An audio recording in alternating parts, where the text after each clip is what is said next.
Welcome back to Talk of the Town on 99.7 and 1450 WHTC, on WHTC.com, and on the WHTC app for your smartphone.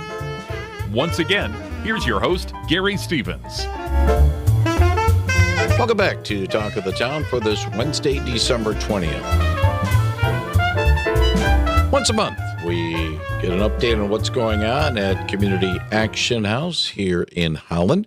And today we focus on the Action House's outreach program. Jessica Presley is the Housing Access Program Manager, and Sean Holloway is an outreach specialist with the Community Action House. They are on the other side of our table this morning. Jessica and Sean, good morning. Merry Christmas to both of you. Good morning. Thanks for having us.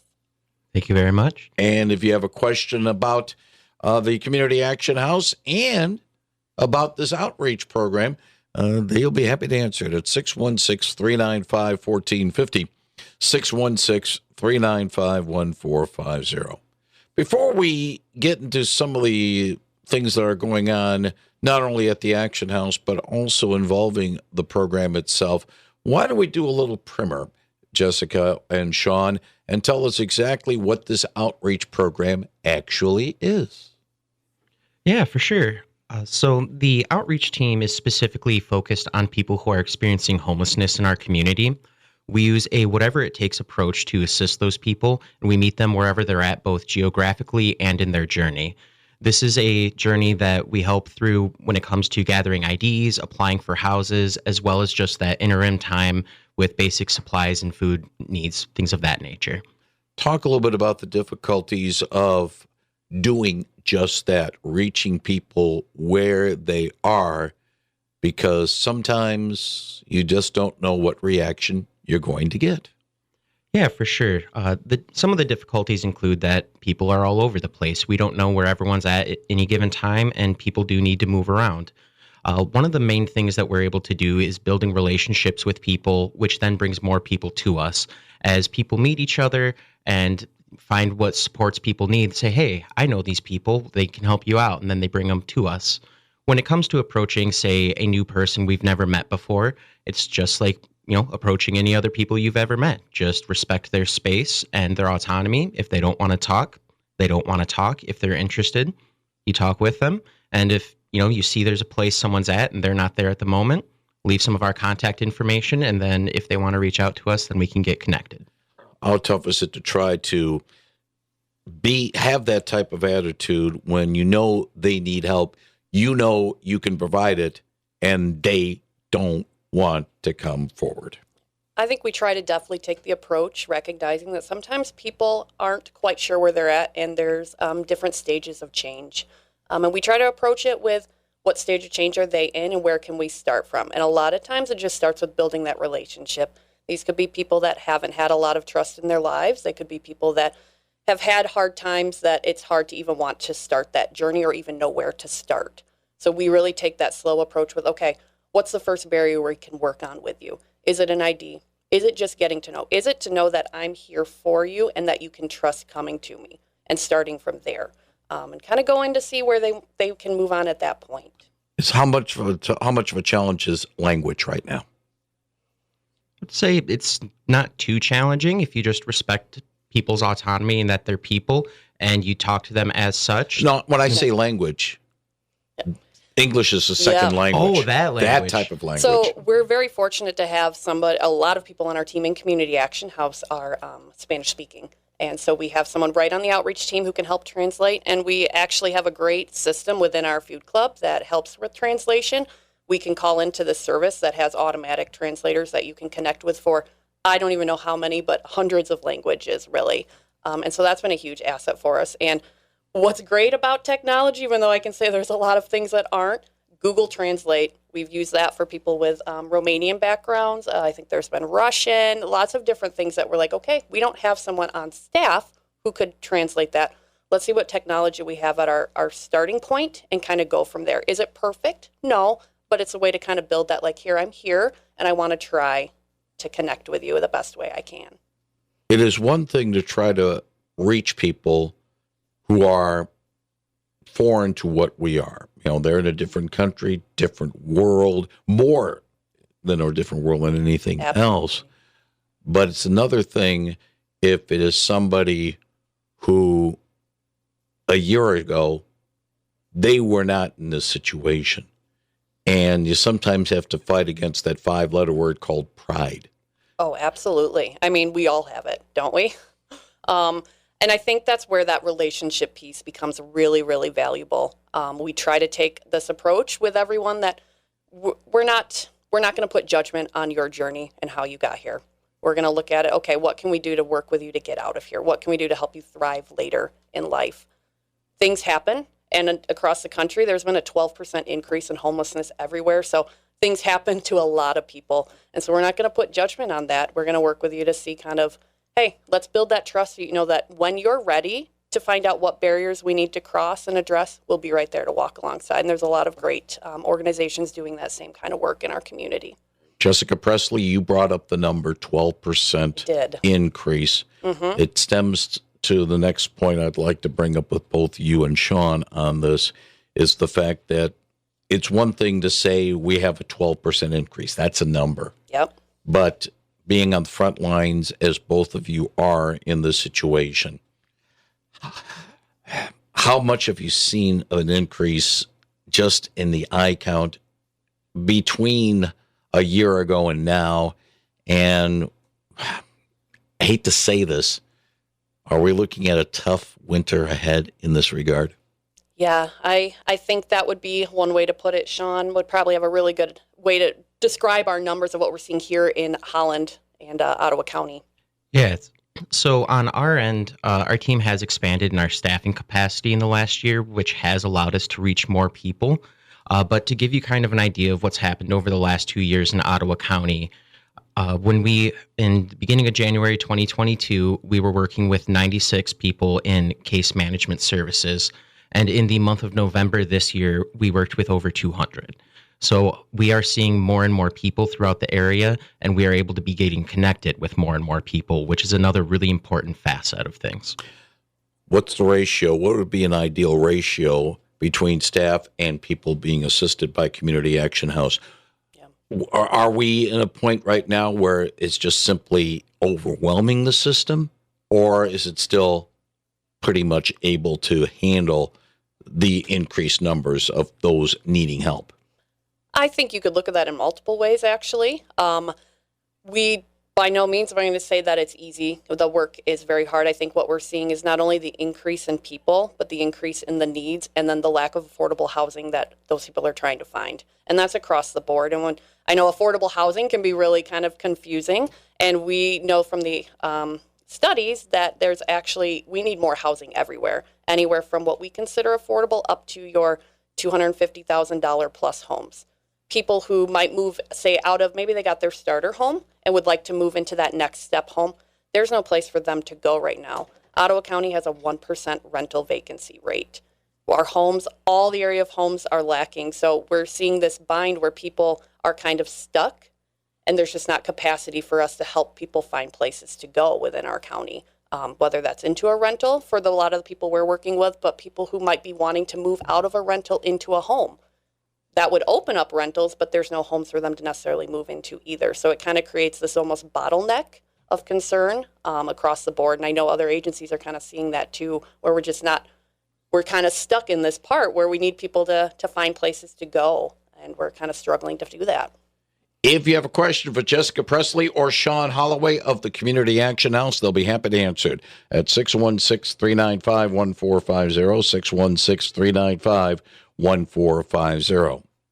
On Thursday, December 21st, it is designated as Homeless Persons Memorial Day. It's a national designation because it is the first day of winter, the longest night of the year, and so nonprofits nationwide are calling this the Homeless Persons Memorial Day to recognize those in communities who have lost their lives while being without a home.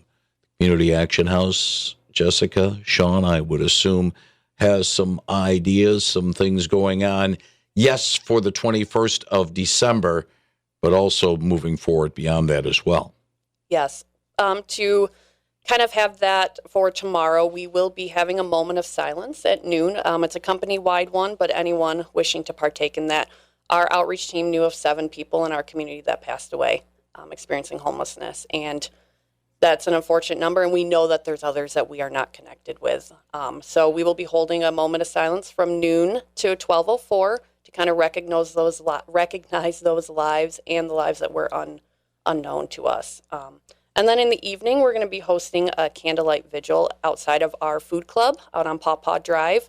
It's open to the community. We would love anyone who wants to join along with their families to have a little memorial moment. We're going to do candle lighting. We'll have an interfaith prayer that's going to be there, and just a moment to kind of reflect and remember those neighbors and then others who are still kind of fighting that fight right now. So that is one day. Yep. Moving forward, though, it's hard to say what you might envision for 2024 to address the situation, Jessica and Sean, but what can we see, or what would you like to see in the upcoming year, so that when we chat perhaps on the 20th of December 2024, we can look back and saying, we did X, Y, and Z. What would X, Y, and Z look like? Oh, so many things, but Yeah, if I had to put my dream scenario out there, which would really help, and unfortunately is a longer term plan, is we simply need more housing in Ottawa County. We are in a severe housing shortage across all categories, not just low income. And so one of the biggest struggles is there's just nowhere for people to go, even if they have those resources. So my dream would be for us to have more housing in Ottawa County and more discussions on how we can long-term work to that. If I wanted to think a little more short-term, I would focus on really kind of the social and cultural aspect of things, with people understanding what's going on in our community and recognizing that it is people with such unique and individual stories. And the unfortunate part of that is there is no one catch-all solution. 2 things I want to bring up, and then you can answer what some people might throw out to some of these goals and dreams, as you mentioned, Sean. One, to get enough housing is not going to come overnight. I mean, we're not going to see construction of major housing units in a 90-day span. Practically, it can't be done. And even if it does get done, you kind of wonder how safe these structures are. So that is not an a quick solution in that regard. no. And that's why I mentioned our long term. We'd love to see that starting. And the part that starts with that is that advocacy and understanding some of the barriers that are out there. Sometimes it's even understanding the barriers to accessing the current housing we have, and kind of what those are, so that we can start addressing those as a community. Policies, landlords, apartment complexes, the rules, regulations, how to get in. It costs $35 to $50 just to apply to put your name on a 2-year wait list. I mean, holding fees, all these different things. So starting that understanding process helps us as a community to start understanding, okay, how can we work towards this long-term goal, knowing we're not going to have, ideally, yes, there's going to be a ton of apartment complexes going up. We know that that's not going to happen by next year, but it's the start to that process. And that's where we have to kind of head. And so that's where next year, this time, hopefully we're talking about ideas and how we're building those. How are we reaching those? How are we helping the people who are, unfortunately, though, stuck in this current moment? And that'll come to, maybe right now we'd spend a lot of time kind of finding people, making sure they have the needs that they can to survive right now. We take what's called a housing first approach. Ideally, people have a shelter over their heads so that they can start working on these other aspects of their lives, jobs. We will have all these expectations on people to be thriving community members, right? But some of that comes with, if I don't have my basic needs met, it's really hard for me to thrive, right? I sleep horribly on a pillow, and I'm a terrible person the next day, and I have a pillow. And we take some of those pieces out of it. So starting it is just getting those basic needs to people so that we can continue working on our long-term goals as well. And how much, in terms of the term understanding, comes from the fact that some people will view those in need with the fact of, instead of seeing it as, again, people with needs. They look at it as they're trying to milk the system. They are enablers. They're looking for a handout. They see stories on the on the television or in the papers about people who use homelessness as as partly as a crutch and partly as a way to make money. They have a little sign, homeless and all that. They stand at the corner, and then after a couple hours, they walk away, drive in their car, and they go to their home. So basically, they're trying to fleece the system. How tough is to try to break that image? Because some people see that saying all they're doing is being enablers, and that's easy because that's what you see, right? Yeah. Mm-hmm. And it's right there, and it's easy we've heard a lot of stereotypes, we've heard a lot of stigmas, right? It starts sometimes with breaking that on our own. We are working with around 250 people who are experiencing homelessness, and I would bet most people are not seeing 250 people outside holding signs. It's going to start with understanding, and I always challenge, how many individuals experiencing homelessness have you spoken to? Personally sat down, talked to, learned their story, learned how it ended up there. And a lot of times it's not many, and that's okay. But we generalize on sometimes what we see or what we've heard, not necessarily fully understanding the system. And I can say that from a vulnerable spot, I didn't know much about some of the systems until I started working with them.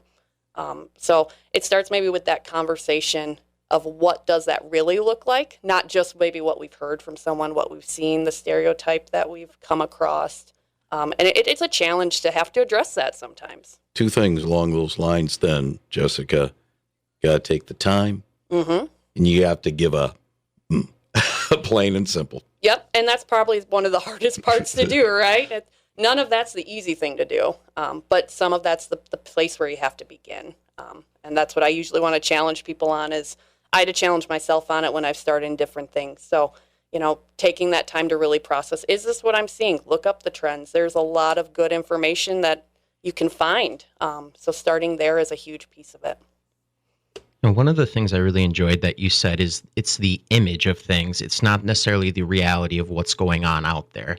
And, there's a variety of stigmas surrounding homelessness and the experience people have in it, with that being one of the many examples. And, when it comes to shaking that image, I would just, echo what Jessica said. Get to know people, get to know the stories. There are so many unique ones that you can't really paint one brush over everything. And what you might see, one or two random anecdotal stories, is not necessarily representative of a much larger population.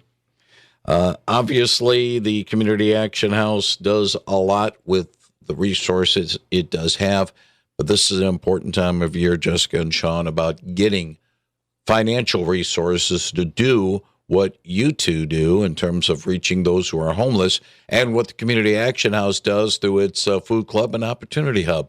Talk a little bit about some of the efforts people can help in terms of donations between now and, say, midnight on the 31st of December.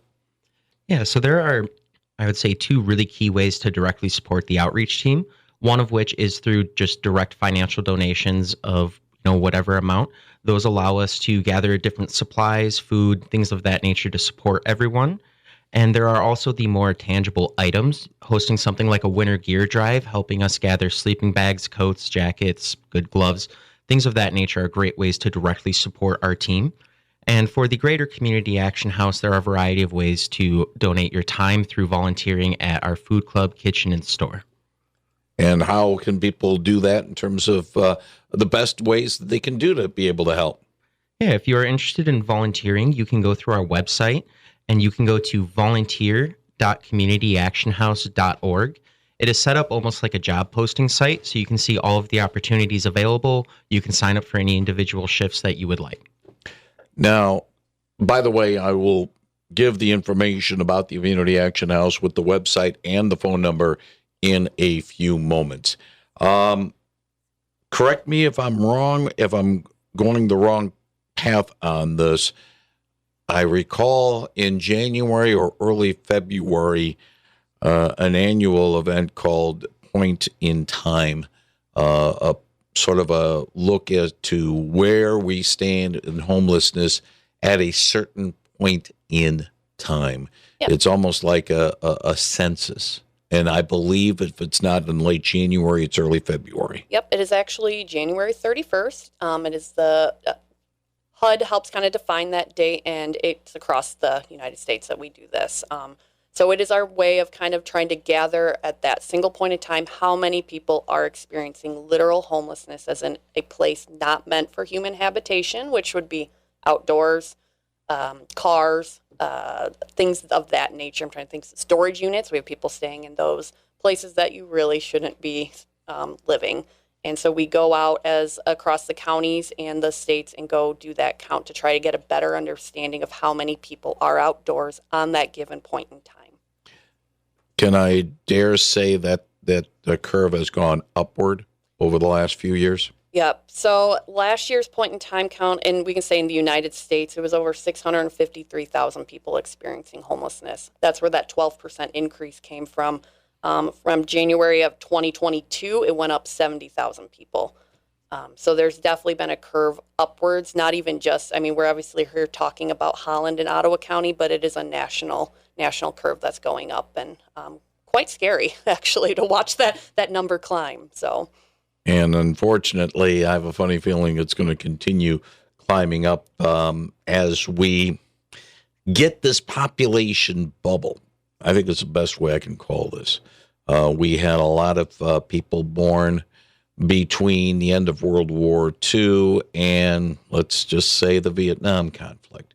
And yes, it has slid down a little bit, but still, we still have this population baby boom, for lack of a better term. Yep. And we still need to move beyond that. It's going to take time. Yeah. And I think that's one of the hardest things. As humans, we want to get from point A to point B as fast as we can, right? And it's not going to be as easy as that. And I think you called it out just there. It's going to take time. A lot of this stuff is going to take time. But that's part of why we're here with Outreach and some of our great community partners is we're here to try and do that work in the moment. So down the road, we can say, yes, we have less people who are experiencing homelessness, but we know that it's probably going to be worse before it gets better. And the point you just mentioned about working with partners and working with similar agencies. So it's a case of this person works with us at Community Action House and you people at Gateway, go away. No, you guys do play nice together with related agencies. What we find is that most agencies, the best way to approach these type of things is a collaborative effort as best we can. Our goal is really to get as many people off the streets as possible, even if we may approach them in slightly different ways across all of the different agencies doing this. Our goal is to come together in ways that we can help people and offer what we can between those, and whether that is through programs. Gateway has a lot of great programs that they offer and are great for many people. I think they've been on your show a few times, so certainly bring them on and ask about those programs they offer. And we also know that a lot of times people who end up in a homeless situation for different reasons, that's what occurs, but there's also not a one-size-fits-all solution to those stories. So that's why we need the collaboration on so many different efforts and the community to help us find those different solutions. For more information on what the Community Action House has to offer, not only in outreach, but other efforts in our community, contact the Community Action House at 616-392-2368, 616-392-2368. Online, communityactionhouse.org. That is communityactionhouse.org. And if you want to send an email, very simple, hello@communityactionhouse.org. hello@communityactionhouse.org. Jessica Presley, Sean Holloway, thank you very much for joining us today on Talk of the Town and telling us about this need that hopefully we can help address. Awesome. Thank you again for having us. Thank you for having us. On 99.7 and 1450 WHTC.